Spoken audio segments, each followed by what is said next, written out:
ஒன்னா நம்பர் இந்த பீசக்காரன் போறாம பாருங்க, இவன் மாதிரி ஒரு கேவலமானவன் கிடையாது, குள்ளி அடிச்சாங்க அப்படின்னு சொன்னீங்கன்னா அதுல வாழ்ந்து என்ன பிரயோஜனம்? நான் ஒரு வழக்கை சேலத்துல கையாண்டேன்.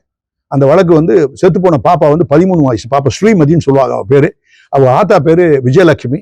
அவளுக்கு 23 வயசு. அவ அந்த லாக்டேட்டிங் தானே பால் கொடுப்பா பாப்பா, அந்த ஸ்டேஜ்ல இருக்கா.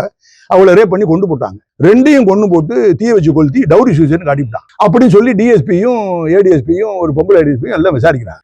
5வது நாள்ல நான் எனக்கு எங்க எது செத்தாலும் வீடியோவும் போட்டோ காப்பி எனக்கு வரணும். போட்டோ காப்பியை பார்த்த உடனே 2:30 மணிக்கு ரிட்டையர் ஆவேன். விடிய காலையில 2:30 மணிக்கு காலையில ரிட்டையர் ஆகணும், படுக்கணும். காலையில 5:30க்கு எந்திரிப்பேன்.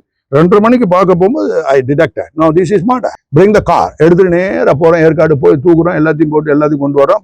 மற்றது கேட்காதீங்க, கிளீனா கல கல கல கல கலன்னு சொல்றேன். இன்னைக்கு அவனுக்கு 54 வருஷம் தண்டனை வாங்கி கொடுத்துருக்கேன். குற்றம் நடந்தது 2003.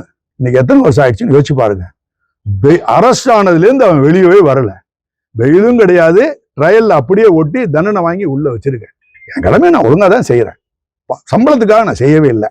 அப்படிலாம் நீங்க சொன்னீங்கன்னா ஐடல் விங்ஸ்ல 29 மாசம் நான் வேலை பார்த்தேன், ஒத்த பைசா கூட சம்பளம் வாங்கல. நம்பவே மாட்டீங்க, தெய்வ சத்தியம். ஹைகோர்ட் எனக்கு 2.25 லட்சம் ரூபாய் 2,60,000 ஃபிக்ஸ் பண்ணாங்க, அதையும் நான் வாங்கிக்கல. பீத்திக்கிறதுக்காக சொல்லல, இன்வால்மெண்ட் வேணும். என்ன மேல போறோம், கொடுக்கப்பட்ட வாழ்க்கையை நல்லா ஒழுங்கா செலவழிச்சுட்டு உங்க மாதிரி ஆளுகள்கிட்ட மனுஷன் நல்ல வேண்டாவேன் அப்படின்னு ஒரு வார்த்தை சொன்னா அயோக்கியப்ப முல்லா ஒன்னா நம்பர் இந்த பீசக்காரன் போறாம பாருங்க, இவன் மாதிரி ஒரு கேவலமானவன் கிடையாது, குள்ளி அடிச்சாங்க அப்படின்னு சொன்னீங்கன்னா அதுல வாழ்ந்து என்ன பிரயோஜனம்?